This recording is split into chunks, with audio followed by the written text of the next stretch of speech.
귀한 찬양 감사드립니다. 우리 주님께서 우리들의 모든 아픔과 상처 다 지시고 대신해서 아파하시고 해결하신 줄 믿습니다.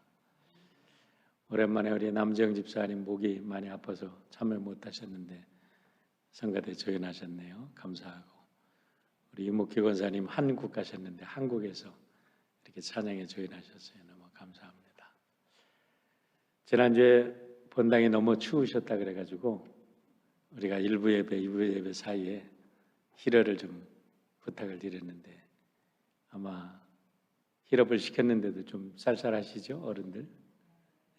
죄송합니다. 아직까지는 바이러스가 완전하지 않아서 우리가 이 히러를 키는 게 좀 불안합니다. 이 공기가 서큘레이션이 되면은 서로 기침하는 사람이 옆에 있는 것처럼 그런 효과가 있기 때문에 히러를 들지 못하는 것을 양해해 주시길 바랍니다. 오늘 성령 안에서 말씀 듣다가 여러분 가슴이 뜨거워지고 몸도 뜨거워지시길 바랍니다. 누구죠? 우리 두레마을 김진홍 목사님께서 옛날에 감옥 가셨을 적에 그 추운 겨울에 독방에서 너무너무 추워가지고 성경을 펴고서 불자를 찾았대요.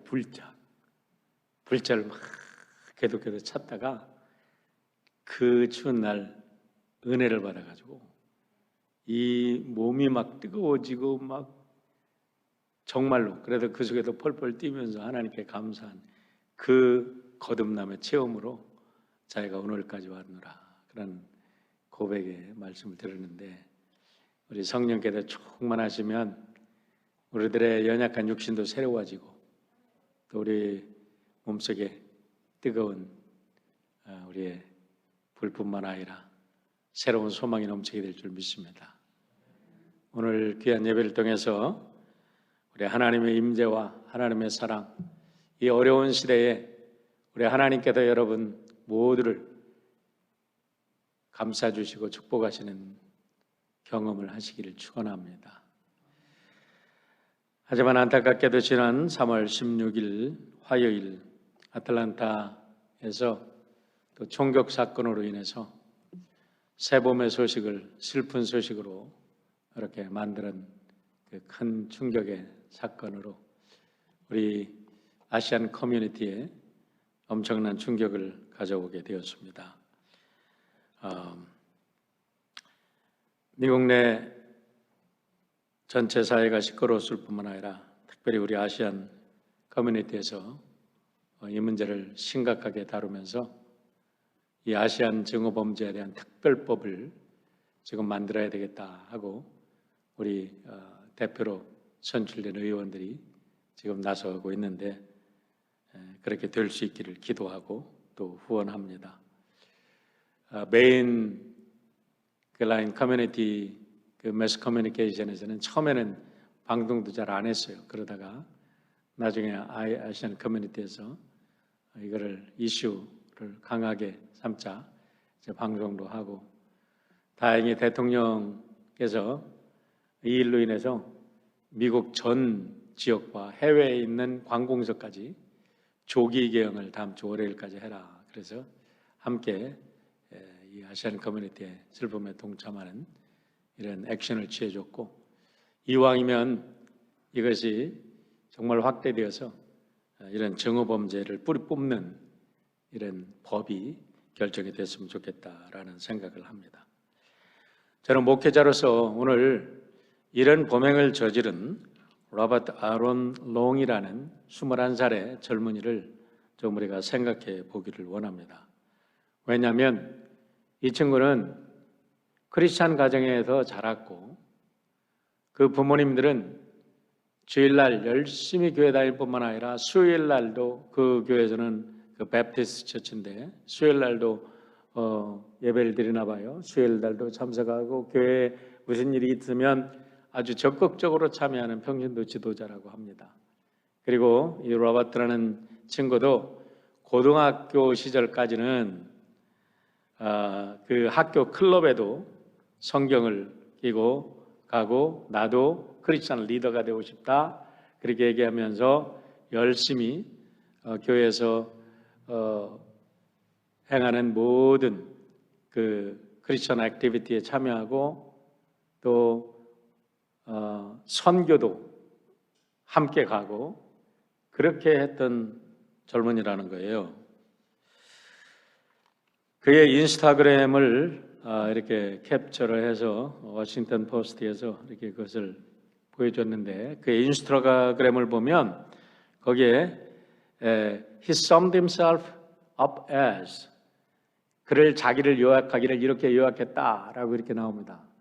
피자, guns, drums, music, family, and God. It's a pretty good life. 이렇게 자기의 삶을 요약했다는 거예요. 여기서 gun을 빼면 아주 평범한 아이죠. 이 gun을 얘가 이게 쓴 거는 고등학교 때 사슴 사냥을 잘 다녔답니다. 이 평범했던 아이가 대학교에 들어가면서 적응을 하지 못하고 대학교 1학년 마치고 자퇴를 하고 나와서 그다음부터는 마약에 중독이 되고 섹스에 중독이 되고 2017년에 고등학교를 졸업하고 이제 대학에 들어갔으니까 몇 년 안 되죠. 지난 몇 년 동안은 정말 희망이 없는 엉망의 삶을 살았다는 겁니다. 그러다가 이와 같은 엄청난 일을 저질렀다는 거지요. 정말 안타까운 일은 지난 1년 동안 코로나로 인해서 얼어붙었던 우리의 삶에 이제 겨우 새봄이 오는가, 그리고 우리 모두에게 새로운 희망이 오는가 이렇게 생각을 했는데 갑자기 이런 끔찍스러운 사건으로 인해서 우리의 모든 마음이 다시 얼어붙게 된 것 너무나 안타깝고 또 하나 정말 걱정이 되는 것은 우리의 자녀들이 이제 학교를 가게 되는데 학교에 가서 혹여나 이런 인종차별을 당하고 어려움을 당하지 않을까 하는 사실 큰 염려가 있습니다. 그리고 이 서부 지역은 그래도 이 아시안 사람들이 많이 있기 때문에 덜하지만 이 아시안 계통이 많지 않은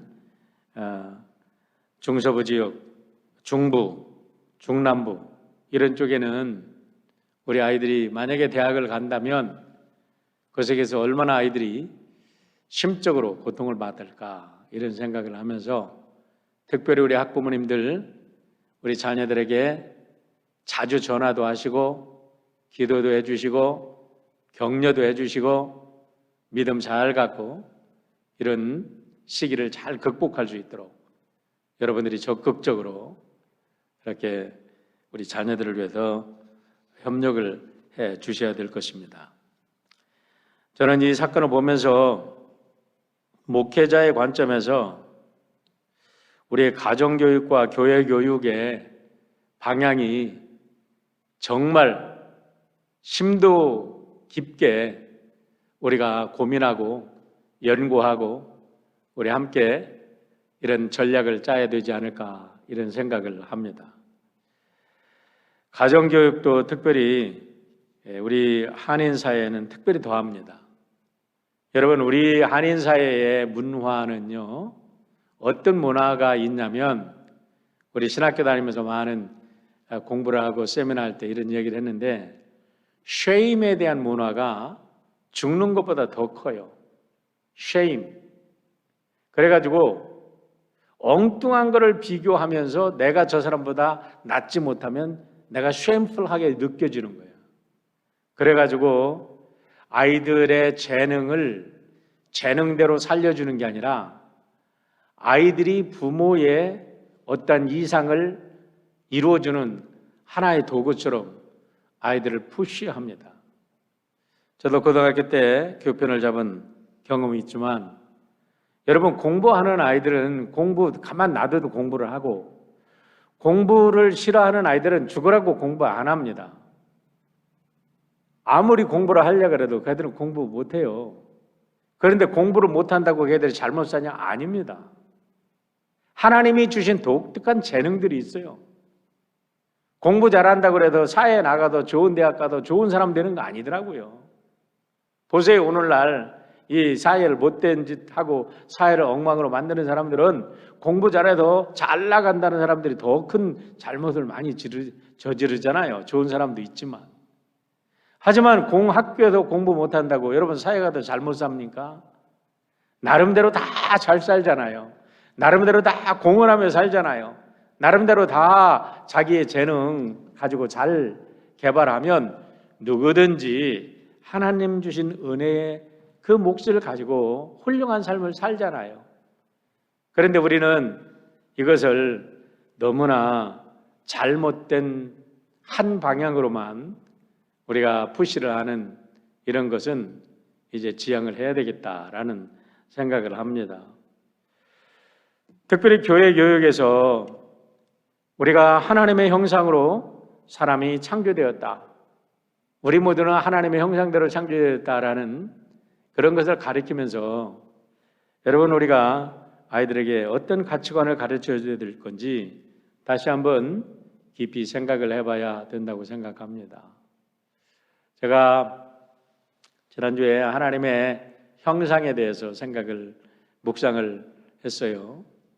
그러면서 느낀 게 뭐냐면 하나님의 형상대로 창조됐다는 게 우리의 내적인 영혼만 하나님의 이미지로 창조된 게 아니라 우리의 외모도 하나님의 형상을 닮은 거 아닐까 이런 생각을 해보았습니다. 그렇지 않을까요? 여러분 우리는 하나님 닮은 존재가 아닐까요? 그렇다면 우리 모두가 교회에서 정말로 전 세계에 있는 모든 교회들이 하나님은 창조자시고 모든 사람은 하나님의 형상대로 창조되었다는 것을 확실히 배운다면 어떻게 교회 교육을 받은 아이들이 섹스에 중독이 되고 이렇게 자기의 분노를 감추지 못해서 남을 총으로 사살하는 이런 엄청난 일들을 저지를까라는 문제입니다. 그래서 어저께 우리 스태프들하고 함께 생각해 보자고 워싱턴 포스트에 난 이 아이의 기사를 제가 우리 스태프들한테 다 보냈어요. 카피를 해서 이거를 깊이 한번 생각해 보자.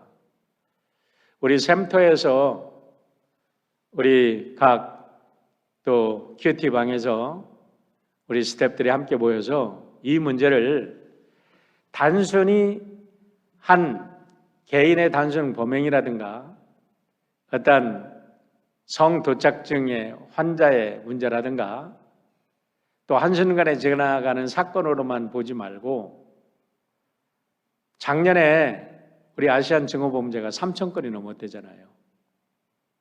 그러면 앞으로 이런 속에서 어떻게 우리의 코리안 아이덴티티를 정립할 것인가 우리 아이들에게 그리고 어떻게 우리가 크리스천으로서 이 다문화 다인종 사회 속에서 살아갈 것인가 우리가 함께 생각하면서 우리 자녀들을 학교 보낼 때 또 이런 문제가 발생했을 때 너희들은 어떻게 생각하니?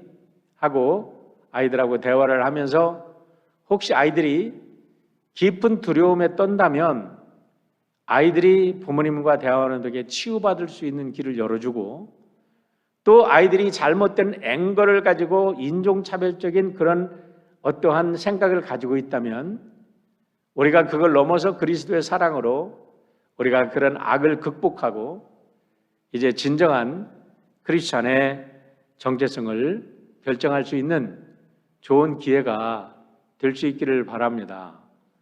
이번 주에 여러분들이 청지기 세미나도 하고 또 우리 샘터도 모임이 있는데 이왕이면 이런 주제를 가지고 한번 다뤄봤으면 좋겠다라는 생각을 합니다. 이게 바로 영적인 전쟁이고 이게 지난주에 말씀을 드린 가치관의 전쟁입니다. 우리가 이와 같은 다양성 속에도 어떠한 가치관을 가지고 우리가 살아가야 될 것인가? 이것이 진정한 오늘 우리가 물어야 될 질문이 아닌가 생각합니다. 이제 오늘 본문으로 돌아가겠습니다. 14절 말씀을 보면 둘째 화는 지나갔으나 보라 셋째 화가 속히 이르도다 라는 말로 본문이 시작이 됩니다. 둘째 화, 첫째 화는 뭐죠? 9장 12절에 보면 첫째 화는 지나갔으나 보라 아직도 이후에 화 둘이 이르리로다 이렇게 얘기했는데, 이것은 다섯 번째 나팔이 불린 후에 무저갱에서 올라온 무서운 사탄의 그 졸개들 황충이 일어나서 세상을 수많은 사람들을 죽이는 사건에 대한 그 화를 말하는 거예요. 그게 이제 첫 번째 화였습니다. 그리고 이제 두 번째 화는 지나갔으니 라는 말씀은 우리가 여섯 번째 나팔이 불린 후에 하나님의 교회가 이 땅에 사라질 정도로 핍박이 심해서 두 증인이 죽었잖아요. 그리고 두 증인이 세상의 모든 사람들에 의해서 조롱받는 그 상태까지 이르렀을 때 하나님께서 그들을 부활시켜서 하늘로 부르신 사건을 말하는 거예요. 이게 두 번째 화입니다. 그러니까 두 번째 화는 이렇게 교회가 이 땅에 발붙이지 못할 정도로 세상이 악해진 그런 화가 두 번째 화라고 볼 수가 있는데, 이제 세 번째 화가 속히 이르겠다라는 선언과 함께 일곱 번째 나팔이 불려집니다. 그런데 이 일곱 번째 나팔이 불려지면서 바로 일곱 번째 화가 전개되는 게 아니라 일곱 번째 인이 떨어지면서 이 일곱 번째 인이 첫 번째 나팔과 연결이 됐잖아요. 그런데 일곱 번째 나팔이 떨어지기 전에 하나님께서 잠깐 보여주는, 사도 요한에게 보여준 장면이 있었어요. 그게 뭐냐면 천상의 예배의 장면이었습니다. 이 땅에 수많은 막 악과 심판이 일어나고 있을 때 소나기가 막 시골에서 자랄 때 소나기가 옵니다. 먹구름이 가득해가지고 소나기가 오다가 한여름날에 갑자기 구름 사이로 햇빛이 쫙 날 때, 그런 것처럼 하나님의 천상의 예배 모습을 보여줬어요. 14만 4천이 하나님께 예배드리고 각 나라와 족속과 백성과 언어가 다른 사람 모든 사람들이 하나님을 찬양하는 그 모습을 보여줬는데, 지금 일곱째 나팔이 불리면서 세상의 심판, 마지막 종말의 심판이 임하기 전에 동일한 장면이 나타나는 겁니다. 하늘에 하나님의 백성들이 하나님을 예배하는 장면이 나오는 거예요. 15절 말씀 보겠습니다. 일곱째 천사가 나팔을 불매 하늘에 큰 음성들이 나서 이르되 세상 나라가 우리 주와 그의 그리스도의 나라가 되어 그가 세세토록 왕노릇 하시리로다 하니 라고 말합니다. 이 말씀은 우리가 이미 읽었던 계시록 10장 7절과 연결이 됩니다. 계시록 10장 7절의 말씀을 보겠습니다. 일곱째 천사가 소리 내는 날 그의 나팔을 불려고 할 때에 하나님이 그의 종 선지자들에게 전하신 복음과 같이 하나님의 비밀이 이루어지리다 하더라. 이미 10장 7절에 예언했던 말씀이에요. 그런데 이제 10장 이 7절의 말씀처럼 일곱째 천사가 나팔을 불었어요. 그 나팔을 불었을 때 뭐가 이루어진다고요? 하나님의 종 선지자들에게 전하신 복음들이 완성된다는 거예요. 하나님의 선지자들이 누굽니까? 구약에 수많은 선지자들이 있었고 신약의 제자들이 있었죠.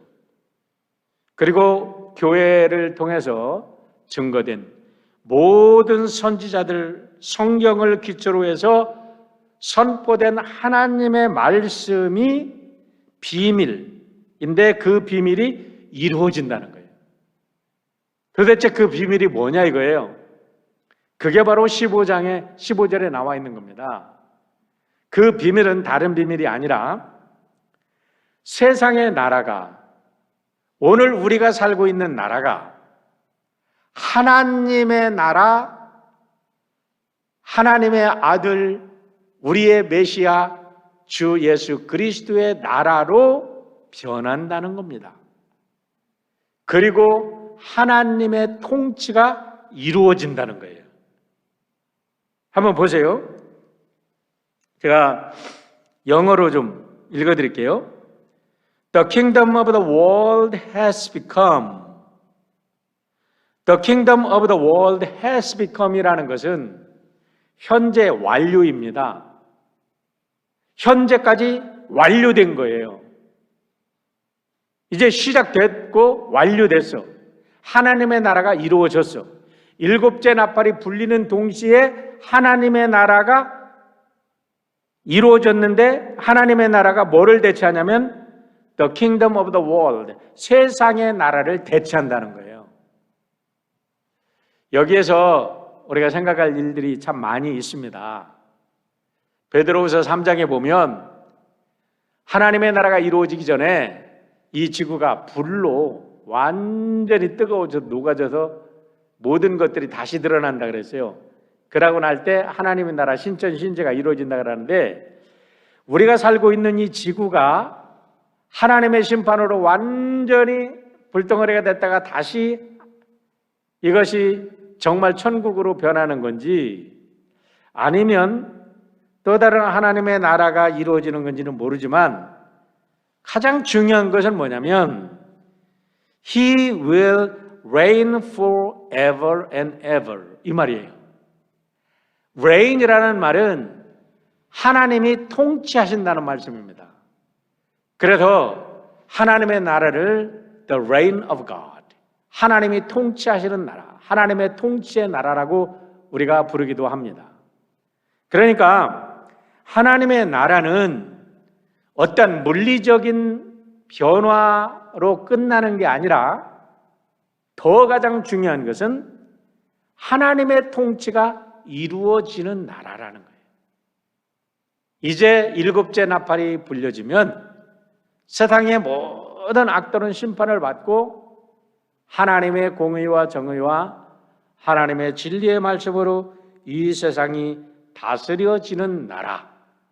예수님께서 이 땅에 오셔서 십자가를 지고 모든 죄를 대속하시고 이루신 그 하나님의 뜻, 하나님의 뜻이 하늘에서 이루어진 것 같이 이 땅에도 우리의 삶 속에도 이루어지는 그게 이제 일곱째 나팔을 통해서 이루어진다고 얘기를 하는 겁니다.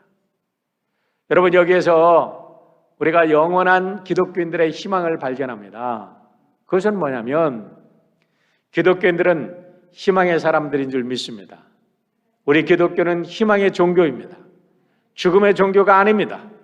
우리 기독교는 이 세상 모든 악한 것들이 아무리 악한다 할지라도 결국은 하나님의 심판으로 그들은 다 멸해질 것이고 마지막 날에 하나님의 영광과 하나님의 그 영광이 우리들에게 드러나는 하나님의 나라가 이루어져서 우리가 그 속에서 영원히 하나님과 더불어 살아가는 희망의 나라를 제시하는 것이 우리 기독교의 가장 큰 비밀이고 본질적인 메시지인 줄 믿으시기를 바랍니다. 그렇기 때문에 여러분들이 오늘 어떠한 상황이 있다 할지라도 절대로 절망하지 마시고 여러분 우리는 마지막 승리할 겁니다. 이미 예수 그리스도 안에도 우리는 승리했습니다. 그렇기 때문에 우리는 날마다 희망을 가지고 우리가 살아야 될 이유가 있는 거지요. 자, 16절로 가겠습니다. 하나님 앞에서 자기 보좌에 앉아있던 24장로가 엎드려 얼굴을 땅에 대고 하나님께 경배하며. 자, 일곱째 나팔이 불렸습니다. 하나님의 나라가 이루어졌습니다. 하나님의 나라가 이루어진 모습을 16장에 보여주고 있습니다. 간단한 말씀이지만 이 속에 너무나 놀라운 진리들이 들어있어요. 그게 뭐냐면 하나님 앞에서 자기 보좌에 앉아있던, 하나님 앞에서 누구 보좌에 앉아있어요? 자기 보좌. 하나님의 보좌를 둘러싸고 24 장로들이 앉을 보좌가 있었다는 거예요. 여러분, 이것은 24 장로들의 보좌만이 아니라 바로 여러분의 보좌인 줄 믿으시길 바랍니다. 왜냐하면 이것은 모든 24 장로는 교회를 대표한다 그랬잖아요. 성도를 대표한다 그랬잖아요. 그러니까 24 장로의 보좌는 곧 성도들이 앉을 보좌예요. 성도들의 보좌는 어디에 있다고요? 하나님의 영광의 보좌를 둘러싸고 앉아 있어요. 할렐루야. 이게 바로 우리가 앉을 곳이에요. 우리의 영원한 안식처가 어디냐? 하나님의 보좌라는 거죠. 그런데 하나님의 나라가 이루어졌어요. 모든 악이 제하해졌어요. 하나님을 잘 믿는 모든 하나님의 백성들이 구원받았어요. 그 사실, 우리가 앞에서 우리의 피를 언제 갚아주실 것입니까? 하고 이 처음에 인이 떨어졌을 때 거기에서 성도들이 하나님께 탄원의 기도를 드렸는데 이제 그게 이루어졌어요. 그러니까 너무나 감사해서 그 보좌에 앉았던 성도들이 일어나서 얼굴을 대고 하나님께 경배했다. 땅에 대고 랐다는 말은 엎드려서 절했다 이 말이죠. 엎드려도 절했다. 응? 우리 4장 4절에 보면 4장 4절과 오늘 말씀하고 19장 4절에 이 장로들의 모습이 나오는데 특별히 4장 4절에 말씀을 한번 보세요. 또 보좌에 들려 24 보좌들이 있고 그 보좌들 위에 24 장로들이 흰 옷을 입고 머리에 금관을 쓰고 앉았더라. 이게 조금 전에 설명한 우리 성도들의 영광스러운 마지막 모습입니다. 이게 우리 옆에 있는 우리 성도님들의 마지막 모습이에요. 이것이 바울 사도가 그렇게 사모했던 천국의 모습이에요. 바울 사도가 뭐를 사모했죠? 디모데후서 4장 8절을 한번 보세요.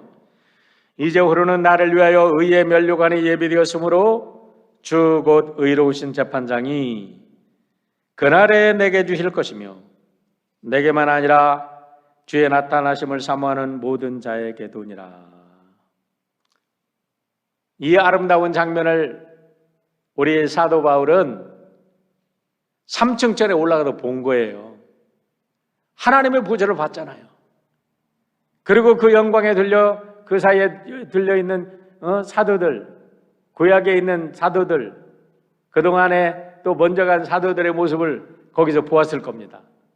그 영광스러운 보좌를 보고 그 영광에 참여하고자 사도 바울이 자기의 온 생애를 바쳐서 하나님의 복음을 전한 줄 믿습니다.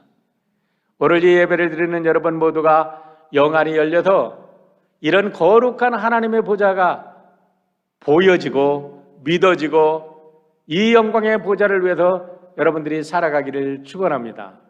그렇게 될 때에 우리는 이 세상에 어떤 악이 온다 할지라도 어떤 악에도 우리가 넘어지지 않고 어떤 유혹에도 우리가 넘어지지 않고 악과 싸워서 이기는 훌륭한 하나님의 백성들이 될 줄 믿습니다.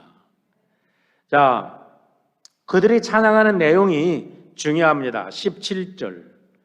이제 그들이 하나님을 찬양합니다. 이르되 감사하옵나니 옛적에도 계셨고 지금도 계신 주 하나님 곧 전능하신 이여 친히 큰 권능을 잡으시고 왕노릇 하시도다 라고 말씀합니다. 여기에 세 가지 말씀이 나오는데요. 첫째는 하나님께 감사를 드리는 거예요. We give thanks to you. 우리가 하나님께 영광과 감사를 드립니다 하고 감사를 지금 드리고 있어요. 여러분 오늘 하나님께 감사드리는 내용이 뭡니까? 오늘 이렇게 코로나가 있는데 오늘도 이렇게 예배드리게 해주셔서 감사합니다. 오늘 건강을 지켜주셔서 감사합니다. 오늘도 일용할 양식을 주셔서 감사합니다. 오늘도 우리의 사랑하는 가족들을 지켜주셔서 감사하고 우리의 자녀들을 지켜주셔서 감사합니다. 여러분, 그런 감사를 드리죠? 자, 그런데 천국에 가서 여러분 오늘도 일용할 양식을 주셔서 감사합니다. 그런 기도가 필요할까요? 오늘도 우리 자녀들 잘 돌봐주셔서 감사합니다라는 기도가 필요할까요? 우리 건강 잘 지켜주셔서 감사합니다. 그런 기도가 필요할까요? 사실 천국에 가면 그런 기도가 아무것도 필요 없는 거예요. 왜냐하면 하나님과 영원히 함께 살으니까. 그러니까 이들이 드린 감사가 뭘까? 한번 묵상을 해봤습니다. 그렇다 그러면은 이들이 드린 감사는 여러분, 우리가 죄인인데 우리를 죄악에서 구원하셔서 이 거룩한 하나님의 백성으로 삼아주신 게 가장 큰 감사 아닙니까? 하나님께서 하나님의 약속대로 이 모든 세상의 악을 제거하고 하나님 나라를 이루어 주신 게 감사 아닙니까? 그리고 하나님께서 하나님의 진리로 하나님의 사랑으로 통치해 주시니 감사한 거 아니겠어요? 저는 이들이 무엇을 감사했을까 하고 묵상하는 가운데 그렇구나. 우리가 천국에 가면 이런 것을 감사한다면 지금 예수 그리스도 안에서 우리가 천국이 이루어진 이 땅에서도 이런 감사를 드려야 되지 않겠나. 내가 죄인으로부터 구원받은 게 얼마나 감사하고 우리 하나님의 말씀이 우리 안에 이루어지니 얼마나 감사하고 하나님께서 우리를 통치해 주시니 얼마나 감사하고 우리가 이렇게 살면 우리의 먹고 마실 것, 우리의 자녀들, 우리들의 걱정, 근심은 저절로 해결될 줄 믿습니다. 바이 프로덕트라는 게 있잖아요. 바이 프로덕트라는 것은 이렇게 뭐를 하면 거기에서 자동적으로 나오는 생산물을 바이 프로덕트라고 하잖아요. 우리가 나무를 심어놓으면 감나무를 심어놓으면 감이 열리듯 우리가 믿음의 신실한 믿음의 나무를 심어놓고 우리가 천국에 대한 소망의 나무를 심어놓는다면 우리의 삶 속에 이런 아름다운 열매들이 맺혀질 줄 믿습니다. 두 번째는 옛적에도 계셨고 지금도 계신 주 하나님을 찬양합니다. 그런데 여기도 우리가 한 가지 질문이 생깁니다. 왜냐하면 옛적에도 계시고 지금도 계시고 영원에 계시는 하나님, 영원히 빠졌어요. 옛적에도 계시고 지금도 계신다는 것만 남았어. 왜 그랬을까라는 거예요. 근데 한 가지 여기다 더 생각해 볼 것은 뭐냐면 옛적에 계셨다는 말씀입니다. 여러분 살면서 어려움 당해보지 않은 분은 아무도 없죠. 여러분 살면서 하나님이 여러분과 함께 안 계신 것처럼 느껴진 그런 때가 없으십니까? 평생을 하나님 한 번도 의심 안 해보셨습니까? 저는 하나님을 믿기는 믿고 하나님은 살아계신다고 믿어지는데 왜 이렇게 하나님이 나를 축복하시지 않고 하나님이 나를 내 기도를 들어주시지 않고 하나님의 나를 버리신 것처럼 느껴질 때가 여러 번 있었어요. 너무나 힘들고 너무나 고통스럽고 제발 하나님이 이 기도를 응답해 주셨으면 좋겠는데 하나님은 꿈쩍도 안 하셔요. 속에 타들어가고 완전히 인생에 나는 끝장이 났구나 했을 때 희한하게 일들이 풀리는데 뒤돌아봤더니 하나님께서 나를 그냥 그 용광로 속에 집어넣어놓고 완전히 바싹 깨트리셔가지고 새롭게 만드셨더라고요. 그때 하나님이 안 보시는 것 같아. 하나님이 나를 완전히 새롭게 조성하실 때 독특한 특징이 뭐냐면 모든 사람들이 그때 하나님이 안 계신 줄 알아. 그런데 그때야말로 하나님이 우리를 가슴에 품고 하나님의 눈동자처럼 우리를 다듬으시고 새롭게 하시는 줄 믿으시길 바랍니다. 지나고 보니까 깨달아지는 거예요. 하나님은 항상 계셨어요. 전에도 계셨고 그래도 지금도 계신 줄 믿습니다. 지금도 어렵고 힘들지만 지금도 계셔요. 그런데 내일 하나님이 계신다는 표현이 없는 이유는 그 다음에 표현에서 우리가 찾아볼 수 있습니다. 왜 그런지. 왜 그러냐면 하나님께서 이미 큰 권능을 취하시고 하나님께서 다스리기 시작했기 때문에 그래요. 우리 말에는 시제가 잘 나오지 않습니다. 그런데 영어 표현에는 시제가 아주 정확합니다. tense라고 얘기를 하는데요. Because you have taken your great power and have begun to reign. 아버지께서 아버지의 큰 권능을 have taken, 이미 취하셨어. 현재 완료야. 이제 취하셨어요. 그 다음에 have begun to reign. 하나님의 통치가 시작이 됐어. 하나님은 어떤 분이죠? 영원하신 분이에요. 그러니까 지금 하나님의 나라가 우리 안에 임했으면 내일은 지금 이 순간이 영원으로 바뀌어버리는 거예요. 좀 설명이 조금 힘들죠? 설명하는 저도 조금 힘들어요. 자, 보세요. 무슨 말씀이냐면 우리가 예수님을 믿었어요. 영원하신 예수님을 믿었어요. 그러는 순간에 우리의 이 순간부터 나는 영원한 존재가 됩니다. 늘 말씀드렸어요. 나는 영원 속에 속한 존재야. 그러니까 영원 속에서는 내일이 필요 없어요. 영원인데 뭐 끝까지. 그래서 일곱째 나팔이 불렸을 때 이제까지 전에도 지금 우리 현상에 보여지지 않는 것 같지만 일곱째 나팔이 불려도 하나님의 나라가 이 땅에 하나님의 통치가 시작되는 순간부터 우리는 영원을 살게 된다는 거예요. 하나님의 영원한 나라가 완벽하게 이루어졌기 때문에. 그때는 하나님이 큰 권능을 잡으시고 왕노릇을 하십니다. 이제는 죄인들에게 맡기지 않고 하나님이 직접 통치하십니다. 그래서 그 속에는 악도 없고 슬픔도 없고 굶주림도 없고 고통도 없고 슬픔도 없는 그 영원한 세계가 바로 여러분과 저의 만날, 우리가 최종적으로 가는 그 세상인 줄 믿으시기를 바랍니다. 모든 것이 새로워졌어요. 그런데 18절에 보면요, 믿는 자와 믿지 않는 자의 삶이 아주 극명하게 대조됩니다. 그 후에 18절 보세요. 이방들이 분노하며 주의 진노가 내려 죽은 자를 심판하시며 종선지자들과 성도들과 또 작은 자든지 큰 자든지 주의 이름을 경외하는 자들에게 상 주시며 또 땅을 망하게 하는 자들을 멸망시키실 대로 소이다 하더라. 자, 18절을 15절과 연결해서 읽어보면 일곱 번째 나팔이 불림으로 하나님의 백성들은 이제 하나님께 불려 올라갑니다. 11장 12절에서 하나님께서 큰 음성이 있어서 두 증인을 이리 오라 하고 올려 휴거시켜 주셨잖아요. 이걸 랩처라고 하고 우리나라 말로는 휴거라고 해요. 그러니까 여기도 굉장히 중요한 게 뭐냐면 하나님을 정말로 믿는 사람들은 마지막 일곱째 재앙이 마지막 인류의 종말의 재앙이 떨어지기 전에 휴거됩니다. 여러분 다 휴거되는 축복을 받으시기를 축원합니다. 마지막 재앙은 우리하고 상관없어. 마지막 재앙이 상관 있는 사람들은 누구예요?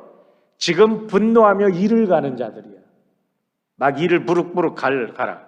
그러면서 그들이 땅에 남아서 심판을 받는 자들. 그러니까 18절 이방이 분노하며 주의 진노가 내려 죽은 자를 심판하며, 그들은 지금 죽을 자들이고 죽은 자들이에요. 심판받습니다. 마지막에 땅을 망하게 하는 자들을 멸망시킬 세를 때로다. 이게 지금 동일한 인물들을 말하는 거고, 그런데 그 가운데 있는 하나님의 백성들 보세요. 가운데 있는, 자, 종선지자들과 성도들과 또 작은 자든지 큰 자든지 주의 이름으로 경외하는 자들에게는 상 주시며. 할렐루야. 마지막 나팔이 불릴 때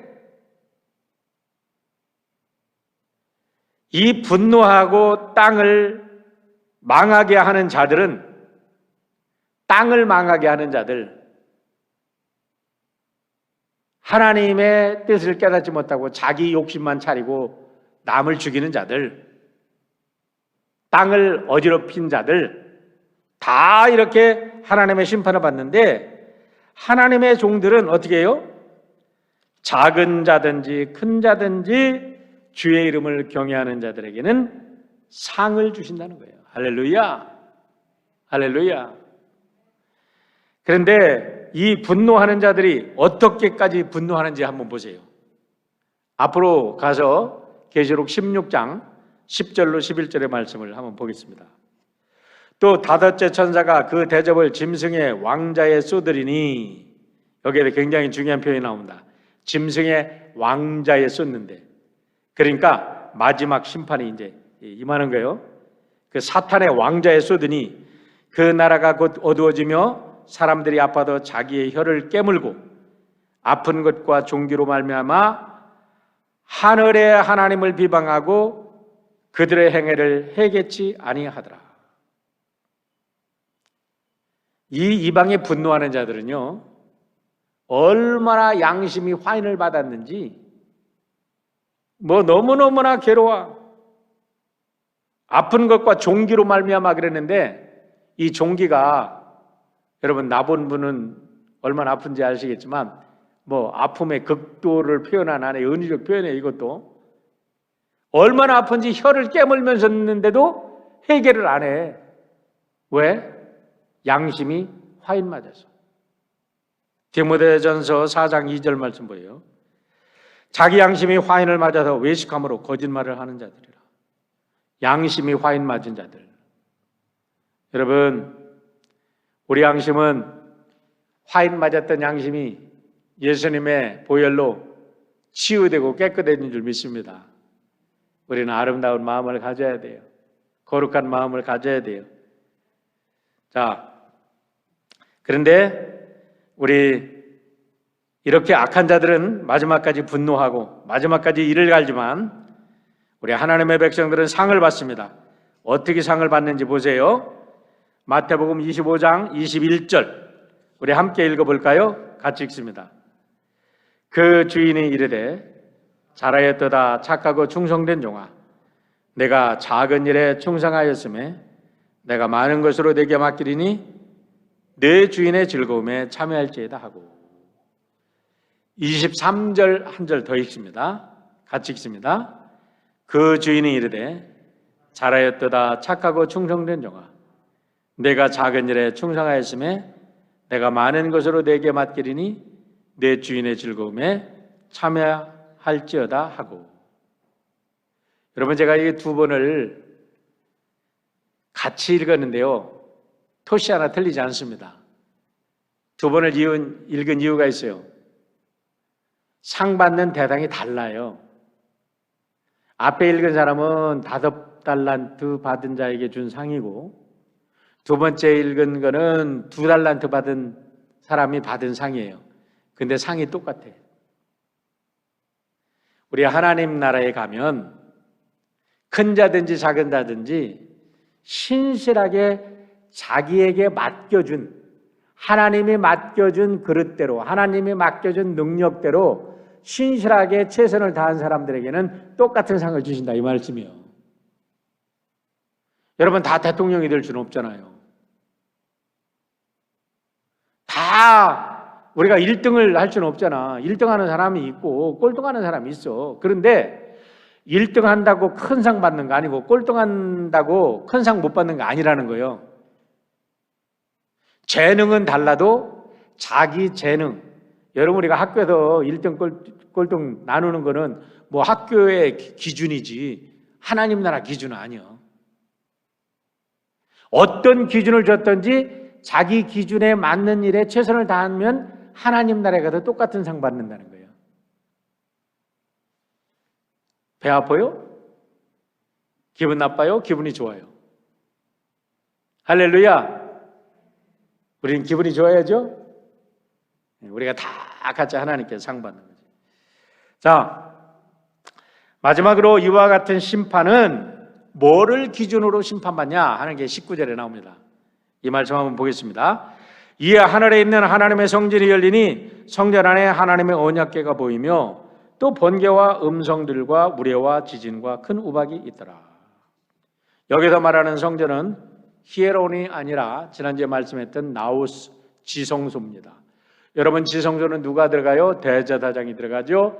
그 지성소의 문을 활짝 열어놓는 분이 누굽니까? 우리 예수님께서 십자가에 달려 돌아가실 때에 예루살렘 지성소의 휘장이 아래부터 위부터 아래까지 쫙 갈라져서 모든 사람들에게 오픈되었어요.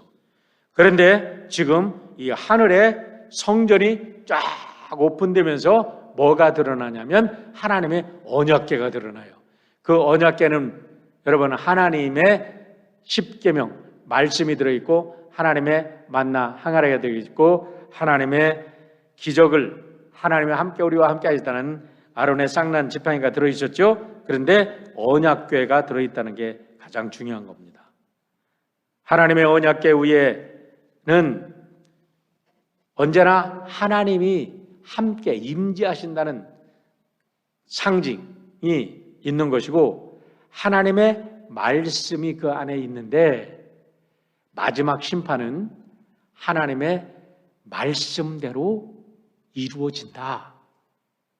하나님의 말씀을 근거로 해서 이 세상 마지막 심판이 이루어진다 라는 것을 보여주는 것이고 번개와 음성과 우레와 지진과 큰 우박이 있더라. 이것은 이제 이 일곱째 나팔이 불리면서 마지막 심판이 이제 전개되는 모습들을 예고하고 있는 겁니다.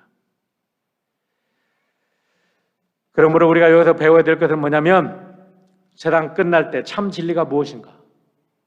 세상 끝날 때 참 생명은 무엇인가? 우리는 어떤 길을 걸어야 되는가?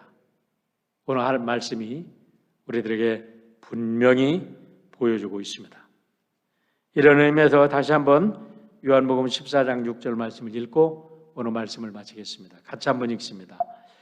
예수께서 이르시되 내가 곧 길이요 진리요 생명이니 나로 말미암지 않고는 아버지께로 올 자가 없느니라. 우리 예수님만이 참 길이요 참 생명이요 영원한 진리신 줄 믿습니다. 기도하겠습니다.